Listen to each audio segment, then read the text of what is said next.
Board.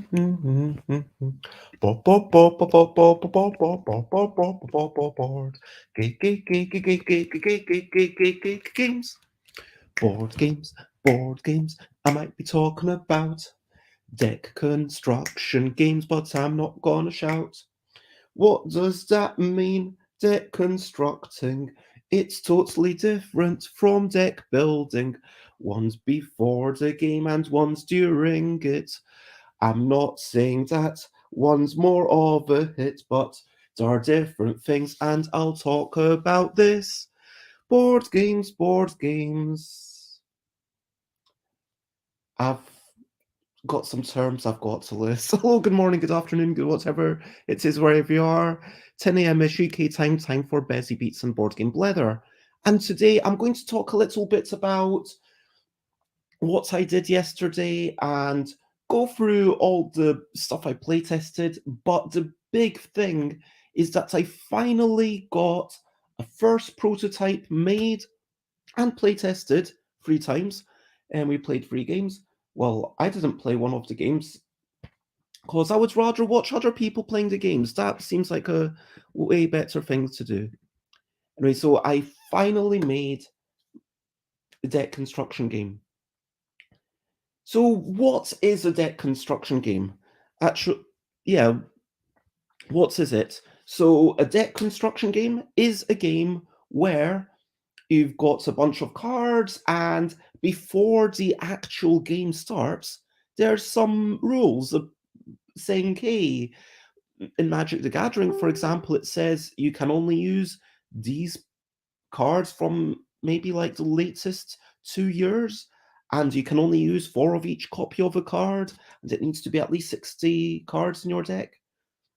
And different games will have different rules for assembling your deck, and it's kind of analogous to a miniatures game where rather than being told, this is your army, this is your bunch of stuff, you are able to gather your items, gather your units, gather your spells, gather your effects, gather your creature abilities, whatever is represented onto these cards, mix them, and hopefully find some synergies between all of these things.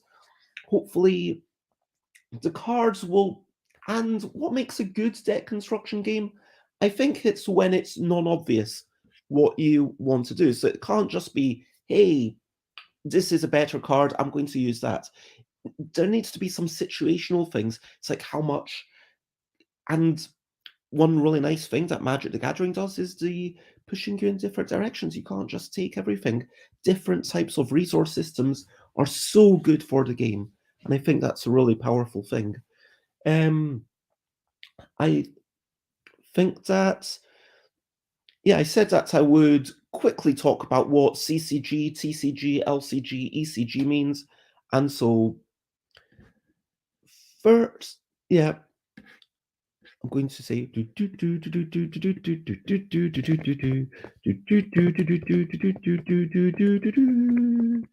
LCG, ECG. Background note, I am just typing stuff up. So, CCG, collectible card game, normally applies to stuff that's sold in a randomized booster, even though living card games or expandable card games are also collectible. Collectible card game and trading card game are basically interchangeable. And for a while, people were avoiding the phrase of one saying, well, Magic called itself a collectible card game. We're going to be a trading card game. Yeah, it's exactly the same thing. Stuff sold, it's in a randomized form, it's in boosters. There's normally some commons, some rares, and it's about the business model. It's about the way that it's being sold off. Living card game. This is a term coined by and trademarked, I believe, by Fantasy Flight Games. So any living card game, by definition, has to be a product of Fantasy Flight Games. And what this means is that it's non-randomized, and you buy a box, you know exactly what's going to be in the box. But I will say that if you want to make all the possible versions of a deck, you can still end up having to spend a lot of money. Like Netrunner, when it's like 3 copies of a card is what you're allowed, and sometimes they give you only 1 copy of the card in the box. It's like, well, you're still forcing people to buy 3 boxes in order to have all the deck building options. And then they've got superfluous cards, and that it still feels kind of icky, but like it didn't need to.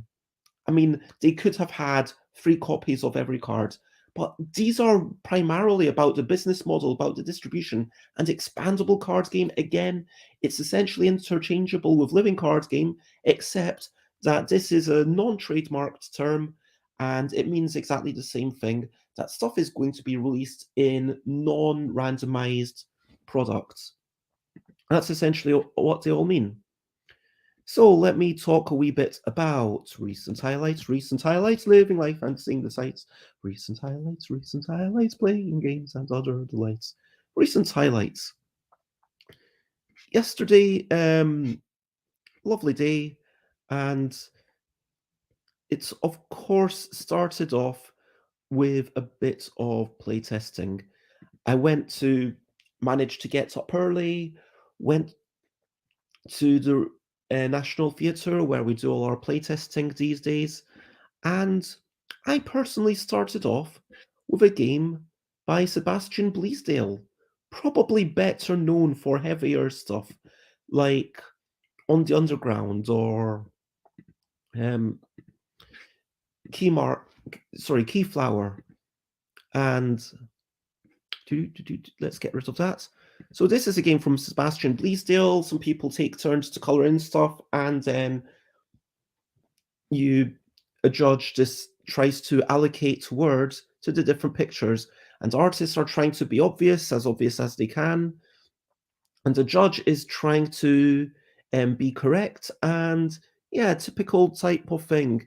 Judge gets points for stuff they correctly matched. People get points for being correctly matched, and it's a fascinating game. I would love to play it again. This is Gorm's game. Gorm is the person on the right playing a game of, oh, I can't remember what this is called now, but it's got a bunch of runes. It's all about movement and sailing ships and having control. It's about dominance and picking your battles. It's a fascinating thing.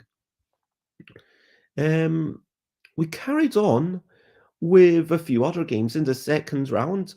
Some people played a big social deduction game. I played a war game where we got through a tiny fraction of the game. This is from David Brain, and it was fascinating to play. I was wondering, I tried to give some feedback, and I was asked, I hope that was of any use, and David said, yes, absolutely, it was very, very useful. So, I mean, even though I have no knowledge of that many history games, and this is my deck construction game. I'll get into that in a wee moment after I finish all the recent highlights.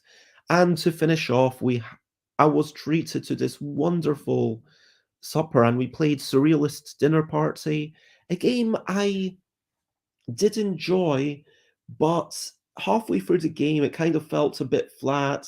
There's not a lot going on. There's no introduction of new effects. I mean, for the simple game where you're given all the information right at the start and there's no drafting, that's the fundamental difference between the simple and the advanced game. The advanced game also has these goals where you're trying to be the first to gather 4 of a single resource or have the most of a certain resource at the end of the game for bonus points. And it just felt like, well, sure, my opponents might not have played all their cards, so they might have stuff that I've not seen yet, but it just felt really flat. There's no excitement. There's no concept of, wow, we might be able to have some big plays, or this might be able to happen. I mean, for sure, you can see the art yourself, and it is really nice, and I enjoyed that, and the overall flow of the game was pleasing. It was, as I just wanted, I don't know, guests to arrive, for there to be new things coming out, for there to be new information coming into the game. And the advanced version would actually mean that there's potentially even less information coming into the game, because then you get to see even more of all of the cards. And so, yes, you've got more chance of having combos, and each of the different characters you are sometimes able to do special abilities like getting extra points or yeah. But fundamentally it seems like I don't know, it just really felt flat for me. On the converse, like Vamp on the Batwalk, this is a game that's decidedly not flat. There's a lot of luck to it, and I will expand upon my thoughts in a video, maybe within the next 2 weeks, I'm going to say. And I have started feeling like when you've got a lot of, there are some hands that are delightful. You've got a little bit of information, and you realize, oh, um, this card is one of these two possibilities. This card is one of these three possibilities. These two cards are two of these three and you've got some information upon which to gauge your thing. There's still a bit of luck, but then you're maybe able to analyze what other players are doing, because the whole key to this game is hidden information, that you don't know what you're holding, but you know what everyone else is holding.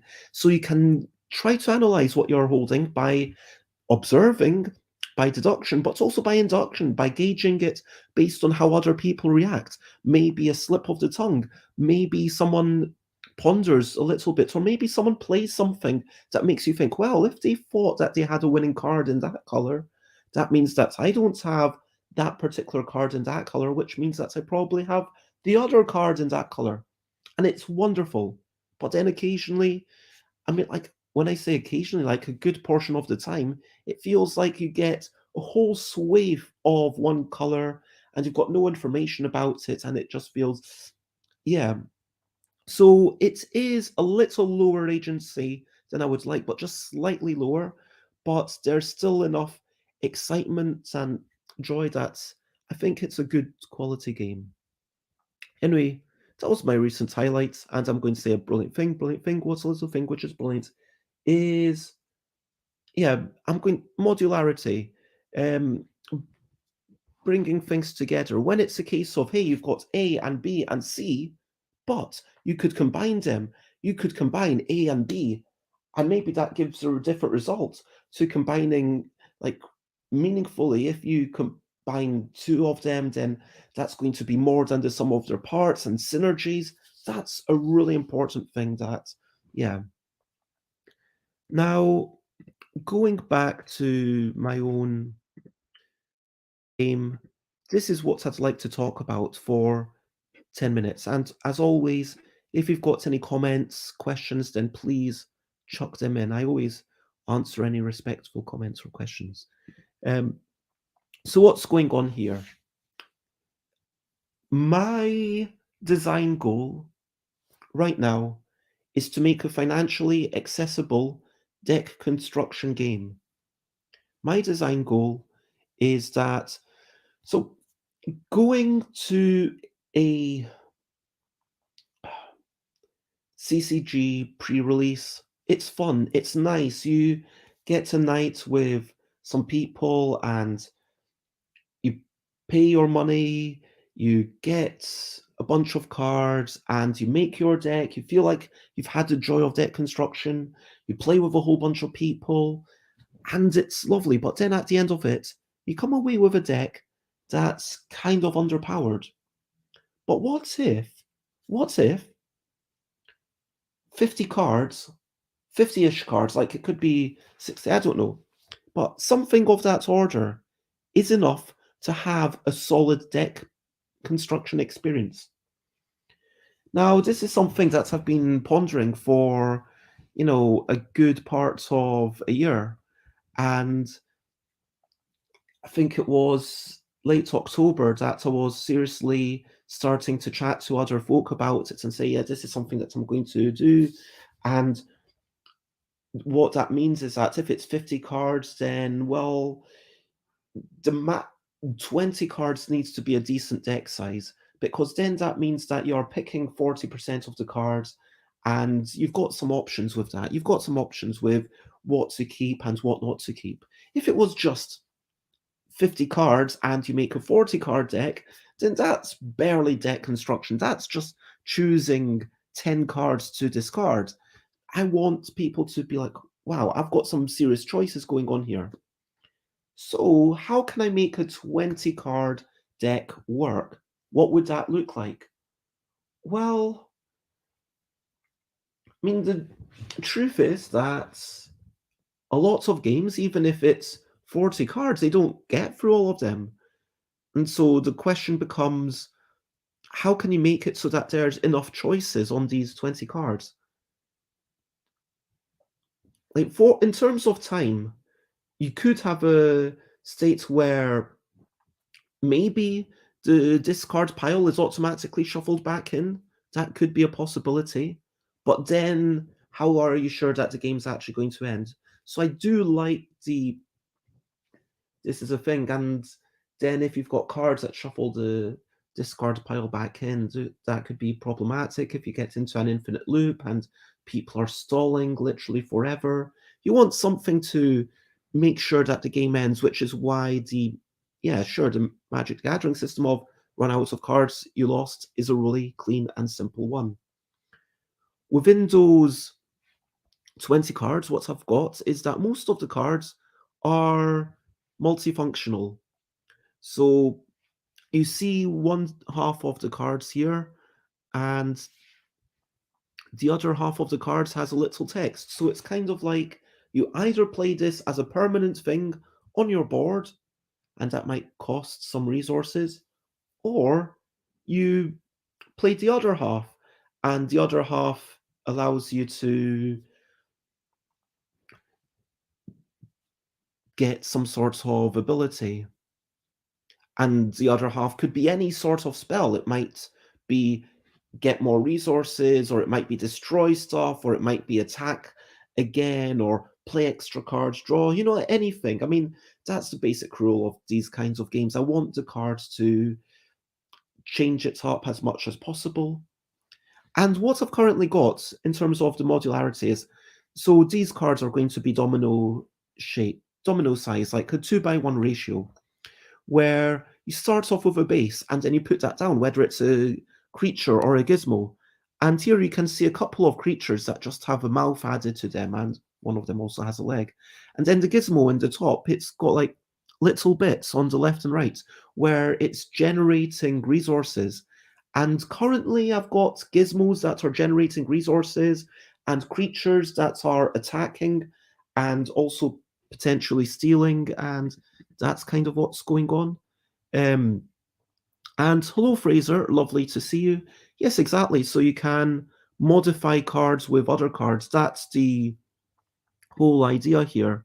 So with this creature, like each mouth would add a bit of attack value, and we decided that thematically the legs don't really make sense. They should all have legs, but they're going to be like little monkey grabber hands.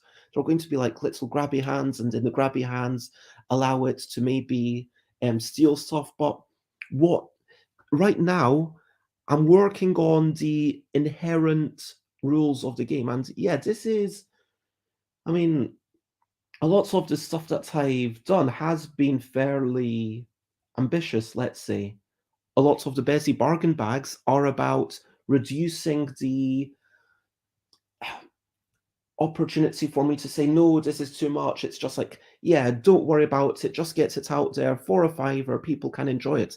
And the first time that this comes out, it probably will be in a sort of bargain bag format, because this, I mean, the L deck, which it continues to be grown up and it's theoretically limitless games, that's incredibly ambitious. Seize the Power, because it's a game that's meant to teach you about bigotry and discrimination, and it was signed up by Inside the Box, and I'm publicly able to say that the rights are reverting, and we will be looking for other publishers who might do it in a sort of cheap ass game style of way where people supply their own fake money. Anyway, that was ambitious, but making something that I hope to become an actual collectible card, not collectible card game again. At most, this is going to be an expandable card game. if there is any collectability, it will be alternate art. I mean, I'd like to talk about reprints, and I'd like to talk a little bit about the not just the mechanics of what's going on, but the big picture of what I would want from a deck construction game, because I would love more people to take up the mantle. I want something where you can pay 10, maybe £20 at most, have your deck building experience, have a night out at your pre-release, maybe win like a special exclusive card for being part of this. Maybe the winner gets some super fancy thing, and then you go home. But your deck is powerful enough that anyone who's been playing for a while, this is the accepted format, and you are now able to play this game, as opposed to the current way it is, which is, well, if you want to play, you now need to spend about 5-10 times that amount of money to make a deck really that's going to be able to compete. And yeah, I want something financially accessible. I want something where there's a commitment that 10 years down the line, if there's some amazing cards, we are going to reprint it. I mean, to heck with the we don't reprint this list, reserved list in Magic, or even Flesh and Blood, where it says, yeah, we are going to make sure that there's no cards that costs more than $20, something like that. I mean, that's not financially accessible.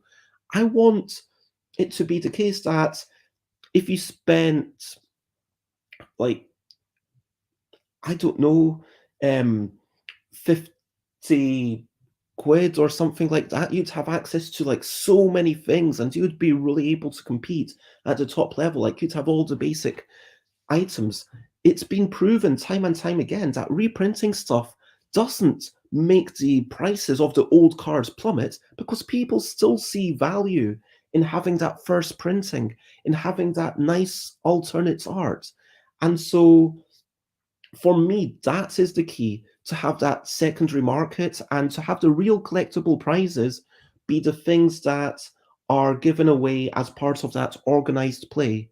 And it's like, okay, yes, if you're part of this release event, then you will get one of these special cards. And if you are in the top eighth, like 12.5%, then you'll get this extra whizzy card. And it's exactly the same. Functionally, it's the same, but it just looks slightly different. And when you play it down, your opponent will be like, oh, wow, I've never seen that art before. I've seen the card, but where did, and it's like, yeah, this was available in that. And so anyway, that's about the business model, and that's my overall design goal of this is the experience that I want to curate. And what I'm seeing right now is, realistically, it's going to be months of getting the rules ready. Then maybe in August at my leaving party, I might release a limited run of like 100, see how it gets on.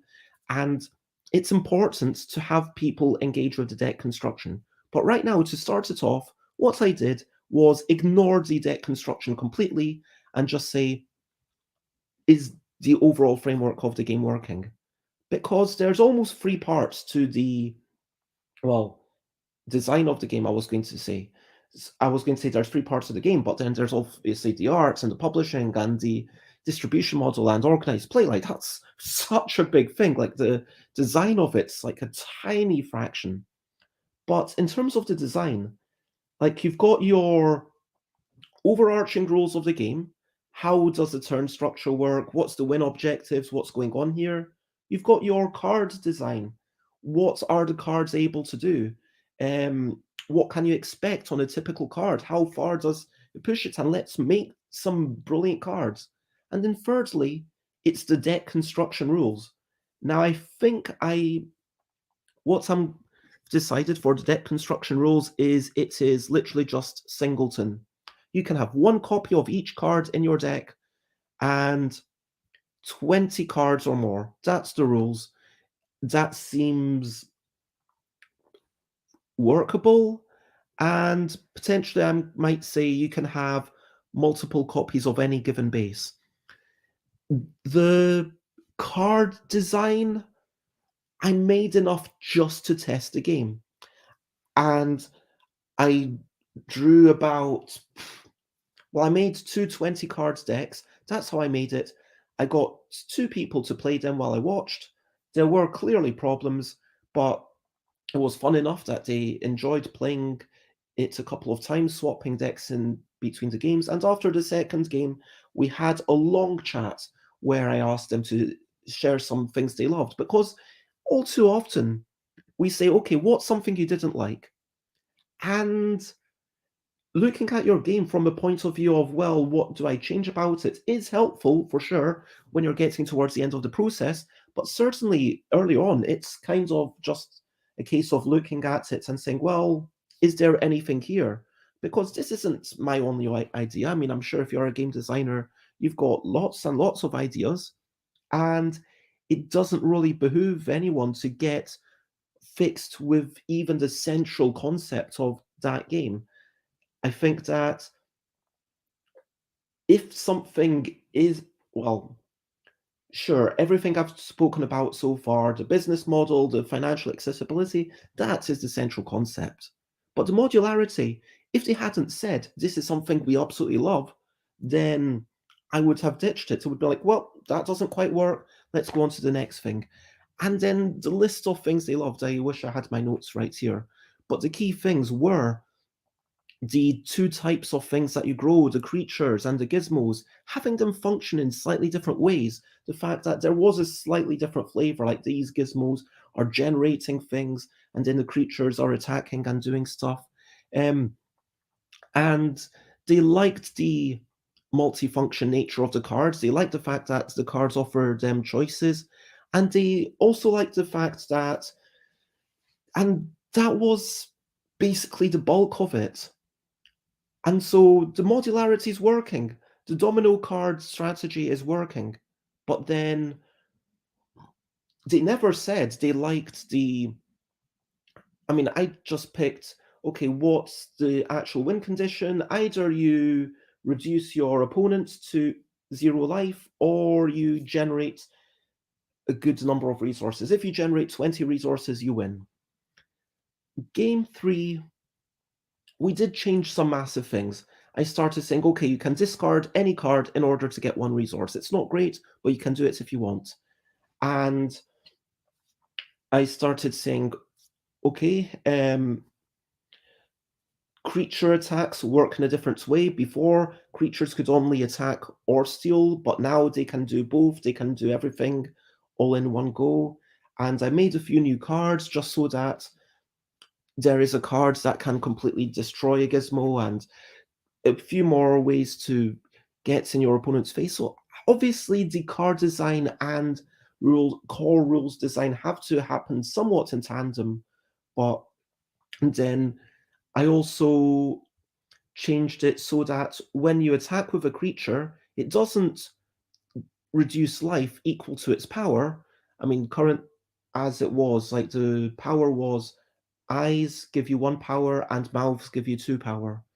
And so there wasn't anything about, oh yeah, and also gizmos in the third game that we played. Here it's just free, but then later on, gizmos, now they cost you a resource to run it. But that one resource, you can play a card from your hand, and once you get going, then it'll pay for itself very nicely. And there is something nice about discarding cards, having this extra option, because you can use it this side, or you can use it this side, or you can discard it. And there was something nice about that. But then that led to problems with people having basically no cards in hand and just top decking and be like, well, I've only got this one card and I don't have much to do with it. I'm going to attack and maybe play my card if I've got enough resources. Otherwise, I just feel like I'm not doing much.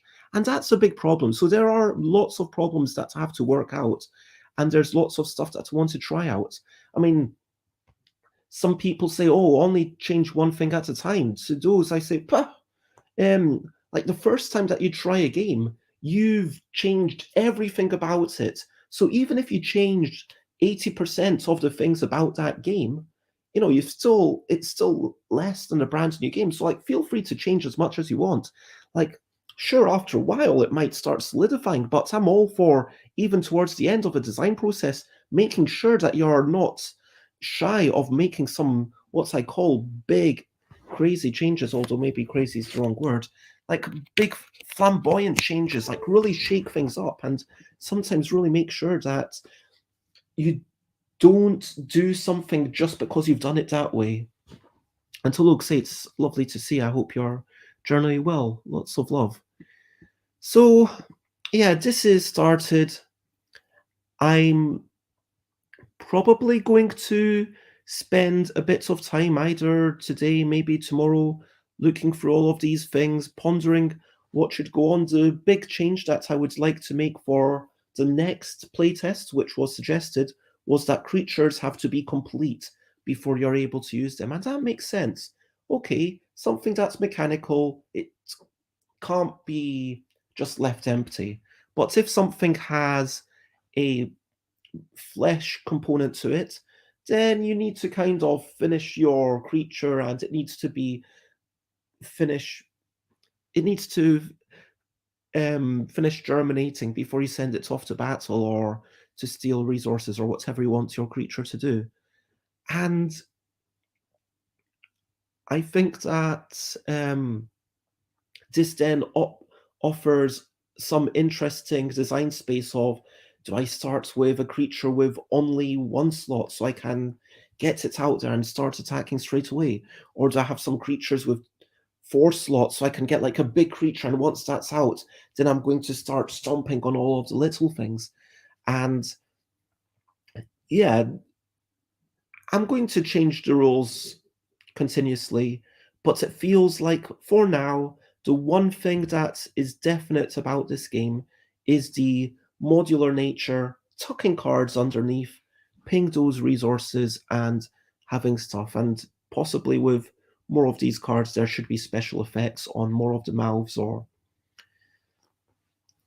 maybe the mouths always add attack, and the grabby hands always add the ability to steal, and the eyes are something, they don't do much, but then eyes and other features, they're just there to kind of go off other stuff. So it might be like, hey, this card on this creature gets +1 attack for every eye it has, because it has like some sorts of weird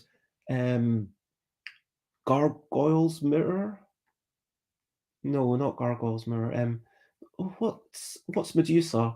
That's turn things into stone. Gorgon's mirror. Yes. And Fraser says it's a really exciting concept. Thank you very much for that input. That's lovely of you to say. And yes, Gorgon just got there at the same time as you. But yeah, I mean, there could be all these extra bits, and so I think that people, for the most part, really enjoy sticking things together and doing things in modular way, and it has an innate sort of engine buildy feel. So hopefully by rewarding people for completing a creature, that will add the punctuated moments of celebration that was missing from the game currently. And yeah, I'm hoping to have some people over on Tuesday. We'll see how it goes. And yeah, this is going to be, in terms of design, a partial focus for, well, background for. Obviously, I need to finish off my existing Kickstarters. That is my main thing.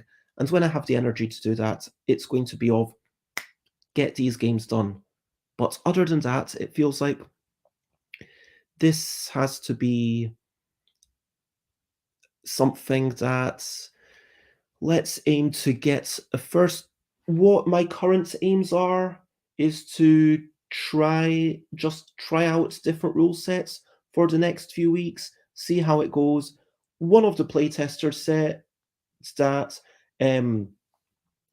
for them, I asked them sincerely, does this seem like it has the potential to be something that you could turn into a lifestyle game? One of them said, not yet for me. but I'm very thematically driven. For me, it would depend entirely on the story, which is really interesting. And it makes me wonder whether I should team up with a writer, get in touch with someone and say, hey, do you fancy, being teaming up on this? Because that's clearly something that, is going to be needed at some point, even though, yes, um, Magic the Gathering started off with barely no story. Like, there needs to be a little bit of a fiction. Who are you? What are you doing? Are you a mad Frankenstein type person where you're creating these monsters and sending them off to attack? Is that enough of an interesting theme that people would like it? Or are you in a magical world where these cute creatures are able to spring forth? The story has to come after the mechanics, because mechanics are less adaptable in general. But ideally, they'll be done together, and it would be nice to have someone else to work with generally who is skilled at writing stuff and has time to spend on it. But what I'm hoping is the one person who said, yes, this is absolutely my bag, and I would love to play this more. And I said, well, what I'm thinking is, once I've made the first draft of these are the 50 cards, once like the core rules are done, could I give you those cards to go off and do some deck building in your own time? And they said, yeah, absolutely. So that's a good sign that they're excited to do that. And that feels like the second stage of playtesting, that it's going to require me to find people who are up for that, who are up for actually spending their own time tinkering around, making their own decks and getting them together. But ultimately, like, it's hopefully I'll have a version ready to be released at my leaving party. And yeah, there will be some sort of special event for it, I guess. And yeah, I mean, for my leaving party, honestly, I'm thinking it'll just be this is it, and people who aren't able to physically go there will be able to grab a bag of all the special stuff from that party for some money on Kickstarter. I don't know. But anyway, it's been lovely to chat. Thank you for listening. And as I said at the start, if you have any comments, questions, then please ask. Otherwise, I'm going to ask you my question of the day. Question of the day. Here's a little question before we go on our way. My question of the day to you is, what is your favorite deck construction game? Have you played many deck construction games? Have you played any deck construction games? Tell me about the ones you've played, but most importantly, what's your favorites and why?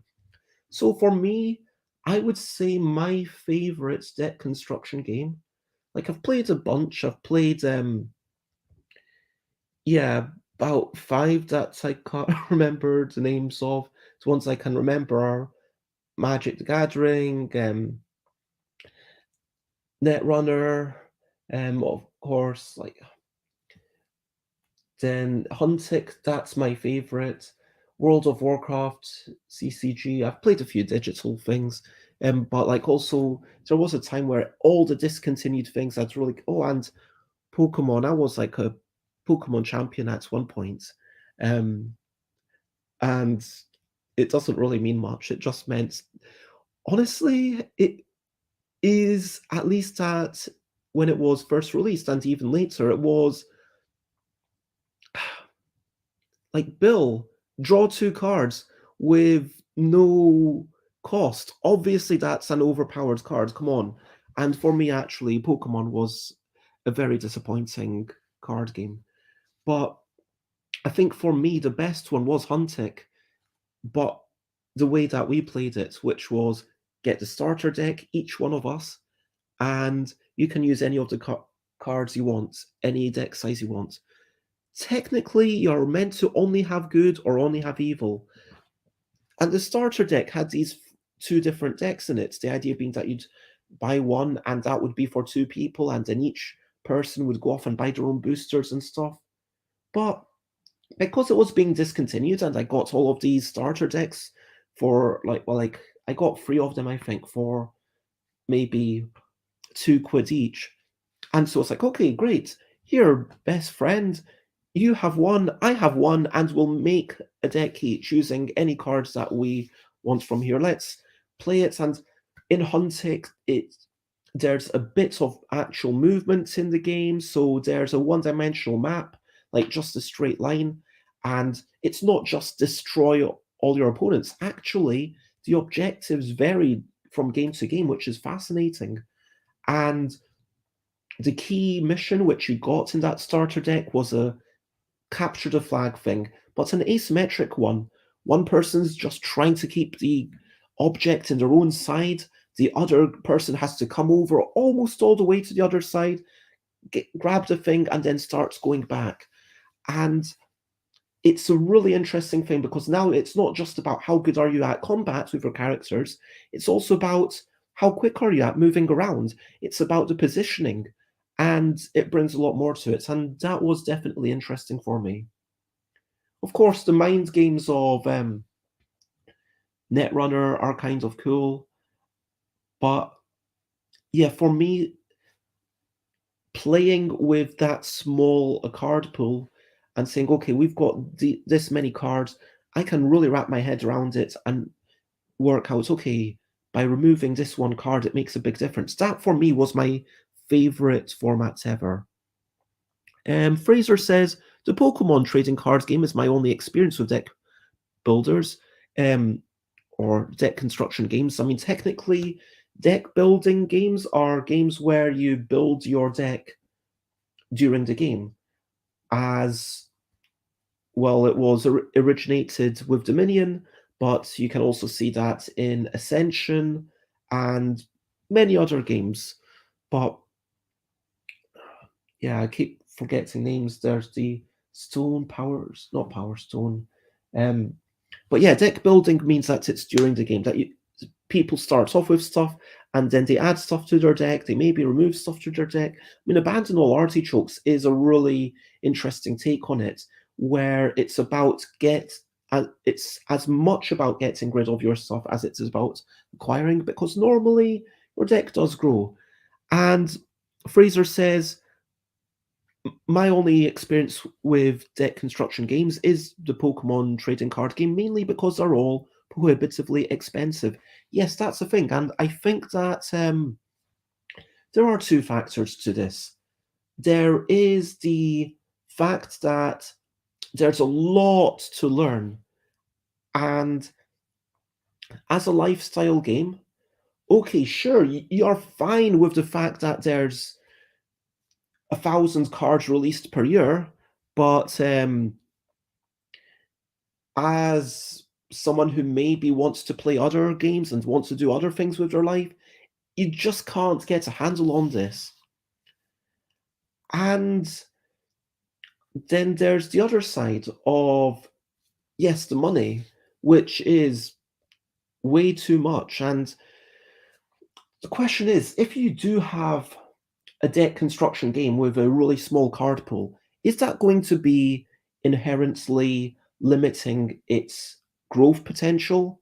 Because at a certain point, people will be like, well, these 50 cards, if there's thousands and thousands of people really playing it at the top level, then they would work out the best decks maybe within a few weeks, and then it kind of trails off in interest. Is that what it's going to be? So, like, that is something that's in my mind.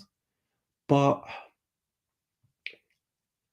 at least if it does get to that point, then I think you could still have repackaging things or have some sorts of quest or say, hey, I mean, if you really got to a situation where millions of people were playing it, you could always say, okay, at the highest level, here's some weekly challenges. Each week, there's a new modifier. This week, you can't play this. And I mean, when I'm thinking about the formats, because that's something that you need to play with, I'm thinking that there would be fundamentally 3 different formats. The main format, well, that I'd expect people to play is one box, and you make your deck out of one box. People buy one box, and that, and then if you've gotten it at a pre-release event, or if you've gotten it at any other event, like saying, okay, I've got a one box deck, that's the standard way to play, and you just use your one box. The other way to play would be with everything, and because you can only buy, you can, oh, because people tend to want to have the minimum number of cards in a deck, it's going to tend towards about 20 cards, whatever the minimum option is. And so it feels like, yeah, even if there are expensive staples, they can be reprinted and it's not an issue. And so it's just like any box you get, and you can play with literally anything. The thing that I would like to push is like the come to the release events, play the release events, and for now we will be focusing on the latest thing, whether that's like one a year or building up to maybe four a year, because I never want it to be like more than 50 quid a year to get literally everything. Like I want it to be literally, I mean, obviously money goes down in value, so like years and years from now, these numbers might change, but of today's money, I want it to never be more than about 12 quid. I'm going to say 15 quid at an absolute upper limit, but about 12 quid to be able to join, to buy a box of cards and be like, yeah, I've got a bunch of interesting decisions to make, and anyone who's done the same, now I'm able to compete against them. And yeah, top level, you pay maybe 50 quid, absolute maximum, £60 a year to get literally everything, like all the stuff. And when I say all the stuff, I mean all the mechanically relevant stuff. Of course, there will be alternative art and stuff that will be released in very small quantities for collectability, but that will be gameplay irrelevant. It will just be, hey, here's some art done by this famous cool artist. And yeah, like Fraser says, weekly modifiers for high level play sounds like an accessible version of living cards games.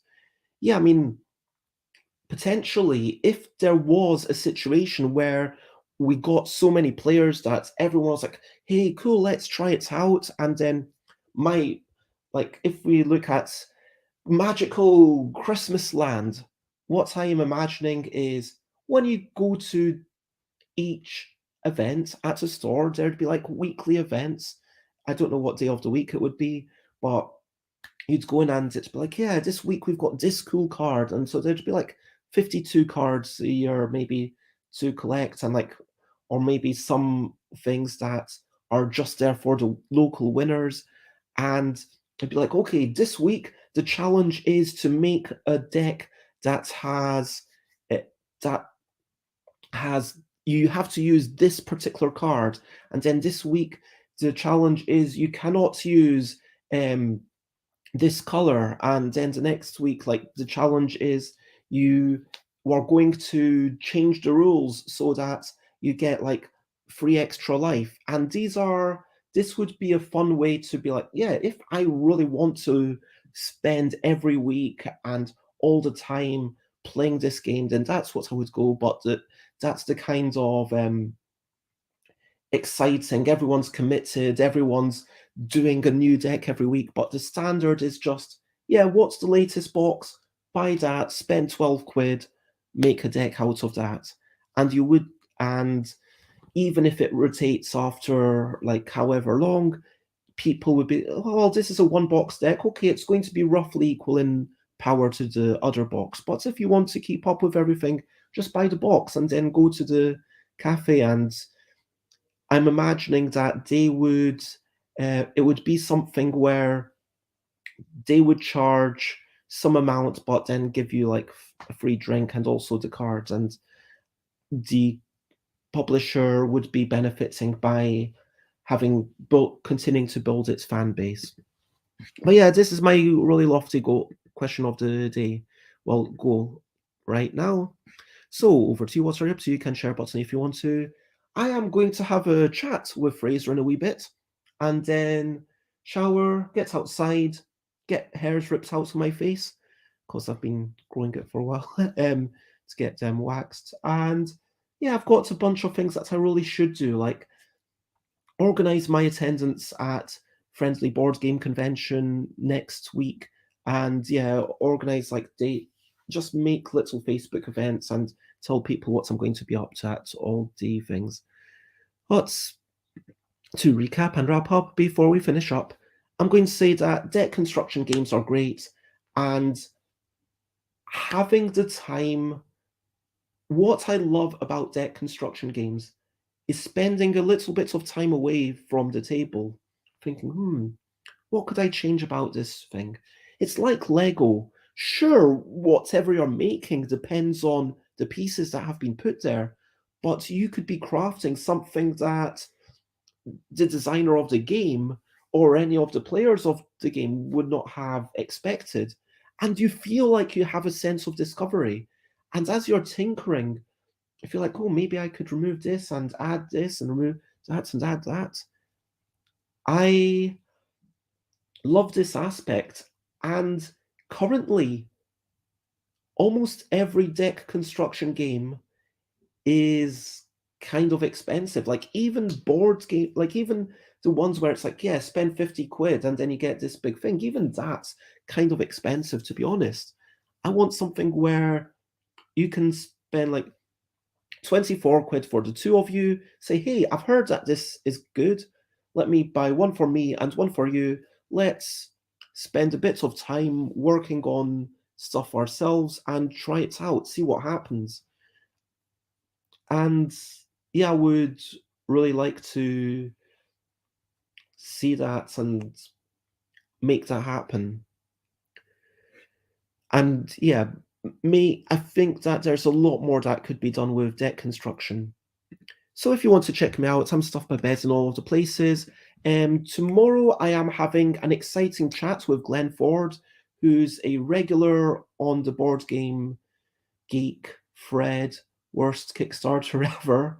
And we're going to chat about why people are fascinated by terrible Kickstarters. What can we learn from them? But why is this thread gone on for like literally thousands of pages? It's ridiculous, and it is hilarious, like some of the stuff that's out there. But we'll be chatting about that tomorrow. Thank you very much, everyone. Thank you for being here. Lots of love. And the only thing I'm going to say at this point is bye, bye, bye, bye. This is a goodbye song. Bye, bye, bye, bye. Thank you for watching along. Bye, bye, bye, bye. This is the end of the show. Bye, bye, bye, bye. And now it's time to go. Bye, bye, bye, bye. This is a goodbye song. Bye, bye, bye, bye. Thank you for watching along. Bye, bye, bye, bye. This is the end of the show. Bye, bye, bye, bye. And now it's time to go. Bye, bye, everyone. Bye, bye, bye, bye, bye, bye, bye, bye.